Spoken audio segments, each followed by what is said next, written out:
Something that I always tell my teachers is it's going to look messy. So just kind of get comfy with messy because it will look messy at first. Hello there, and welcome to today's episode of the Easy EdTech Podcast. My name is Monica Burns, and I am so glad that you're here to join me today. If you want to make the most of education technology, aka EdTech, well, you are in the right place. My goal has always been to help make EdTech easier and give you ideas you can try yourself, share with a colleague, or bookmark for later in the school year. Every Tuesday here on the Easy EdTech Podcast, you'll hear stories from my time in the classroom, the work I do now with schools and districts, and my travels to different EdTech events. Get ready for solo episodes where I share some quick tips and stories, and interviews full of practical ideas and stories from new guests each month. If we mention something you'd like to check out, make sure to click the link. You'll find it in the episode description or the summary area where you're listening to this podcast, or you can find every episode and all of the resources we mention by going to classtechtips.com/podcast. Or by going to classtechtips.com and just clicking on the Easy EdTech Podcast button at the top of the page.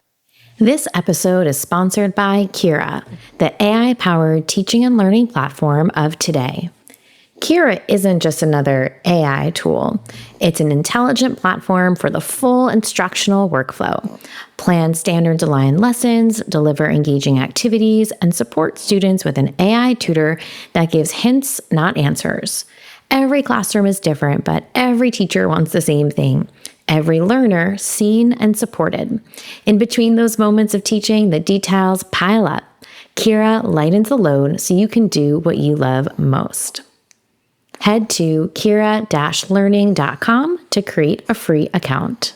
That's Kira, Kira-learning.com. This week's episode is titled Teaching Students to Create, Not Just Consume, Audio Content. I'm joined by Lisa Hockenberry, who is a digital learning coach in Frisco, Texas. She supports teachers and students across multiple campuses, and today she shares how audio projects can help kids express themselves, build confidence, and showcase their learning in creative ways, from podcast-style activities to classroom routines that incorporate voice. Lisa shares some practical, low-lift ideas you can try with tools that may already be in your tool belt right away. Let's jump into the conversation. Welcome to the podcast. I'm so excited to talk about all things audio today. But before we get into all of that, can you share with listeners a bit about your role in education? What does your day-to-day look like? So I'm a digital learning coach in Frisco, Texas. I'm going into my 7th year. I have 2 schools, and actually that's changing. This next year, we're taking on 3 schools. So that's going to be a bit different for my day-to-day. It'll be a little bit, trying to get everything worked out. But usually my day I spend going into teachers' plannings and just, giving them any support they need, anything that they're thinking about, kind of talking through collaborating projects with them, and then working with the teachers in their classrooms. So then working with students as well. And it kind of sums up the day this part. Yeah, absolutely. And so what we're talking about today gets back to that work that you're doing and you're seeing in classrooms. And, I am a big podcast consumer. I find myself a little embarrassed when I get my Spotify Wrapped at the end of the year. I try to remind myself it's kind of like the radio sometimes, that it's okay to hit so many minutes. And, whether students are consuming podcasts themselves, right, or it's not part of their regular practice, it can also be a great way for them to share their learning. Like we're on video, even though there's only audio released of this, right? Like, but sometimes video is a little intimidating for students. But when it comes particularly to the audio of it all, what inspired you to dive into podcasting as a way for kids to show their learning? Well, I'm always looking for ways for students to just create beyond, like pencil paper or even just, a poster with construction paper. What are some ways we can integrate technology? So I'm all about trying to find those ways. And so I had worked with a teacher before this group of teachers I'd worked with podcasting with her fourth graders. Nice. And we used Flipgrid then, and it was amazing. It was so fun. And it was so cool to see these kids were like making sponsorship commercials with the podcast. Gosh, yeah. And it just like seeing them so excited beyond just like pencil and paper or a poster board, they were creating something. So they really had to think through, and the way they thought through everything, they had scripts, they had commercials, there were jingles involved. It was very creative. And the podcasts were a complete different, from one podcast, there was a jingle and a rap, and the other one was just pretty straightforward. But it's just all about like trying to get the kids to create and instead of consume, and let them show their creativity as much as possible. I love the focus that you just shared on the process too, right? There's all these components, all these things kids have to plan for. And even if that output is the same or like labeled the same as like we're making a podcast, or it's got to have these 3 or 4 components, there's so much flexibility within that structure. So I love how you shared a bit about just the jingles, right, or the extra pieces. So, what role do you think audio can play in helping students express themselves more confidently, especially those who might not thrive or feel motivated with more traditional assignments? Yeah. So I always think about my daughter because she is extremely dyslexic. And so she has a really hard time expressing herself on paper or even, typing it. And so I was just trying to find ways that she could even communicate. And she's actually the one when she was 5 years old, she's about to be 15. She was 5 years old. She's in my bathroom and she's like, "Hi guys, I'm going to show you how to put lipstick on." Like she's 5. It was the cutest thing. But it started getting me thinking, like, she's 5 and she's already trying to express herself. And our kids are so exposed to podcasts and TikToks and reels and all of those things. So, I think it's just a great way to help kids express themselves when maybe, writing is just, sometimes it's tough. And their thoughts out, orally, it just helps them. It can help their writing as well later on because they're really having to think through their ideas. So it's just a way, I think, really great for your kids to explore and share what they're thinking. Yeah. And just that connection to both, right, the options, right, for a student who might feel more comfortable to speak about their experience. And then maybe, the writing comes down the line, right? It could be a preparation for that process, but also just the level of authenticity there, like your daughter who's like, seen something or heard something, is replicating it. And then in a classroom setting, replicating that same sort of product, right, that they've consumed with that academic connection. I know when I talk to teachers sometimes about creativity in the classroom, it's like just because the output has changed doesn't even mean our rubric or our checklists have changed necessarily, right? Like maybe we add a line for like clarity of audio, but that doesn't mean that the content, right, or the meat of something has changed. So, you alluded to this with that example, but how can audio tools support differentiation in a classroom for learners with different interests and different needs? Yeah. I mean, I just think it really gives you a glimpse into the students' thinking when you're letting them share their auditory learning. Because I used to, when I was in the classroom, I used Seesaw a lot. I would have them not only do an activity, but they always had to like record some kind of explaining of their thinking.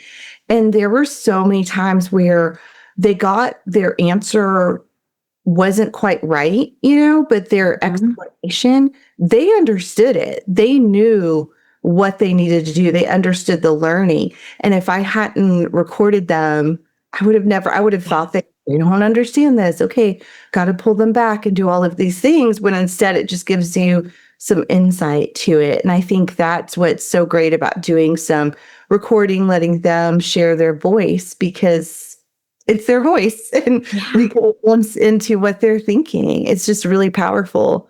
Yeah, and so informative, right? When we're looking to check for understanding, when we want to have a better sense of how a student got from A to Z, right? We can get a lot, right, from that audio clip, from a transcript that we might review if it's quicker for us, right? But however we go about it. And so, for someone who's listening, maybe they consume a lot of podcasts. I don't think of my podcast as being a fancy one, right? But maybe they consume some fancy podcasts with some fun editing and all different things, or even something like this where we sneak in some music in different parts, right? Or trim something or clip it out.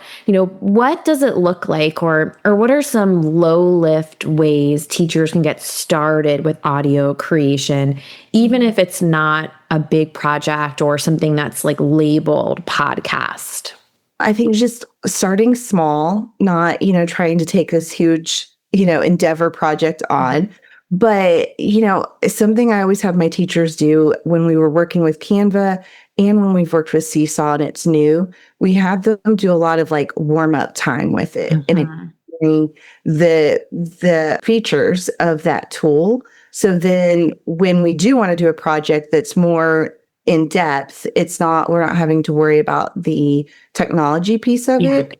So if they, start there, like where it's even during a morning meeting time where they're sharing some of their ways to be, kind to their friends and leaving comments on each other, throughout Seesaw. Like I'm a huge proponent of always using Seesaw and using the comments and letting them kind of have their little social media in their classroom.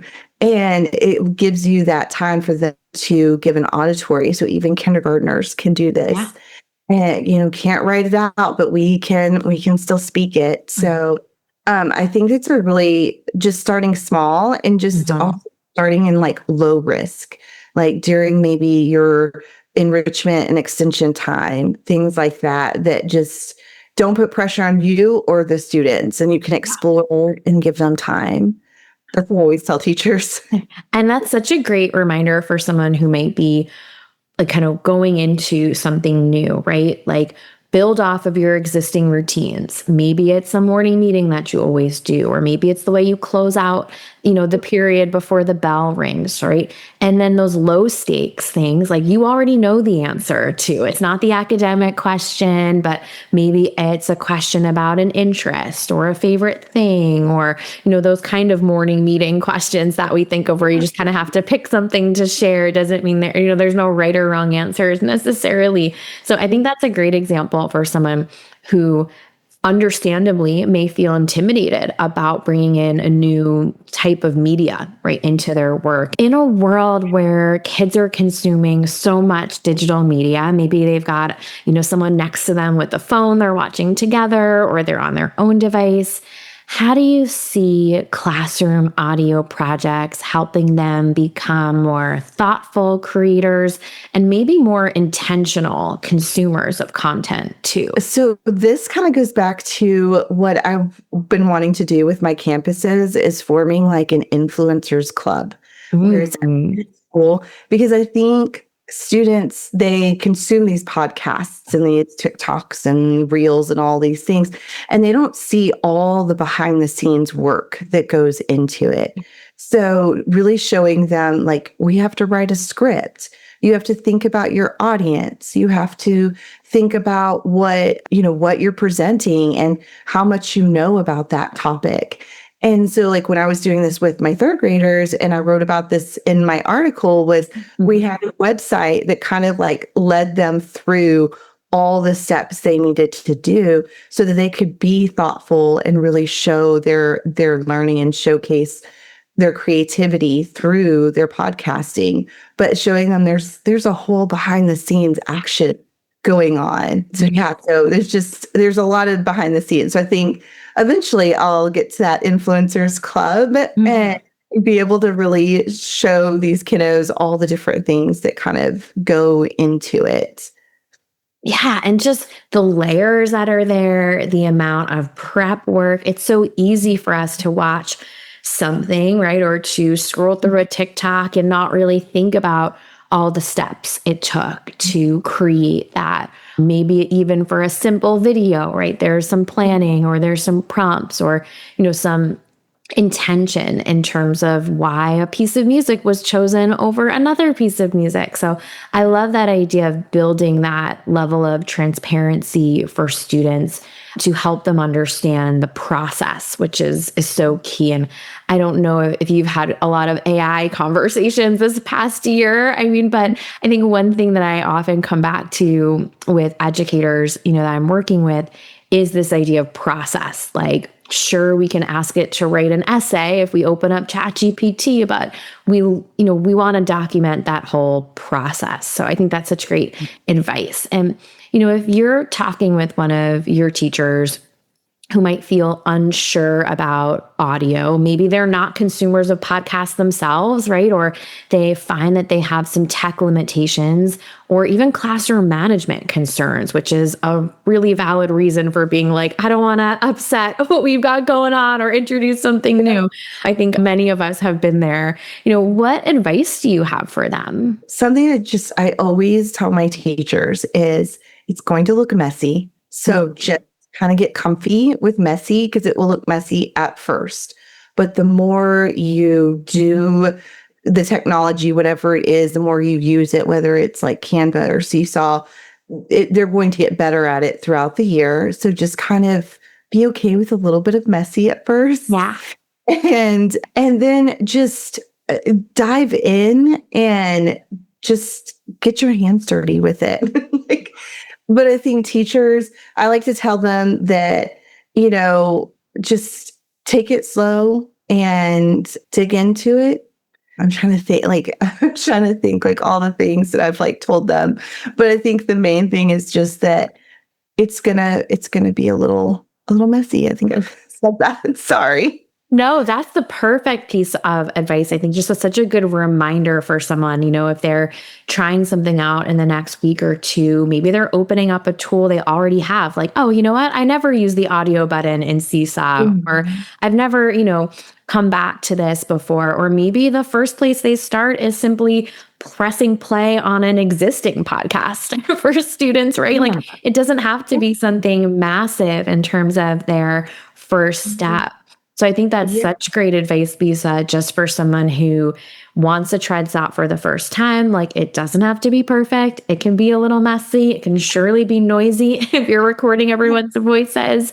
And all of that, may be an indicator of success, right? Not failure as you're trying out these new projects. Exactly. That's what I've told teachers is just, it's okay if it's not perfect. We're not looking for perfection. They're third graders. They're 9 years old. Like, it's okay. But look how engaged they are in their work and they're showcasing all of their learning. When this latest project came to fruition, when it all came together, these kiddos, we were out in the pod and some were recording in the classroom, some were recording in our shared area. And not a single teacher had to say anything. We were just there to support them. So a lot of times too, when teachers are worried about that classroom management, when students are so engaged in the work they're doing, you don't really have to do a lot of management. It kind of takes care of itself. So I always point that out when I'm with teachers. I'm like, oh, look, we're having a whole conversation here and we haven't had to say anything to the kiddos. Yeah. They're in it, right? There's no need for redirection. They understand and they're excited, right, about something that is a new way for them to share their learning. So I think for anyone listening today, this has been such a helpful way for them to frame the type of activity they might have heard of, they might have tried and want to revisit. So, as people continue to dive into this idea of audio content in their classroom, where can people connect with you, Lisa? Where can they learn more about your work?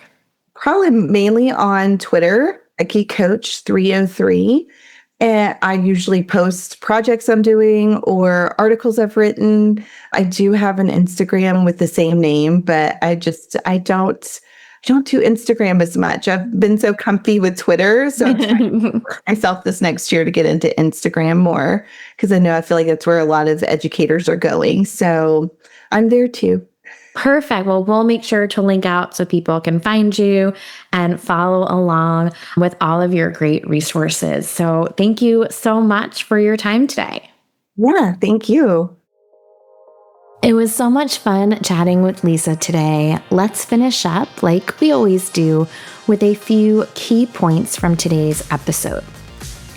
Audio creation gives kids ways to express learning beyond traditional assignments. Podcast-style projects can support creativity, critical thinking, and student voice. Low-stakes recording helps build student confidence and classroom engagement.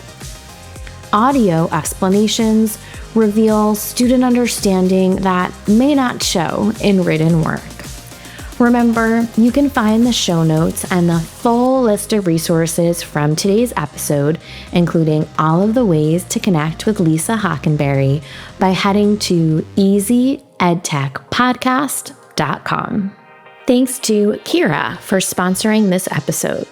Kira goes beyond generic AI with advanced personalization, interactive experiences, and teacher-friendly controls in one place. Because every learner deserves support as unique as they are, and teachers deserve technology that works as hard as they do. Head to kira-learning.com to create a free account. That's Kira, KIRA-learning.com. Thank you for listening to this new episode of the Easy EdTech Podcast.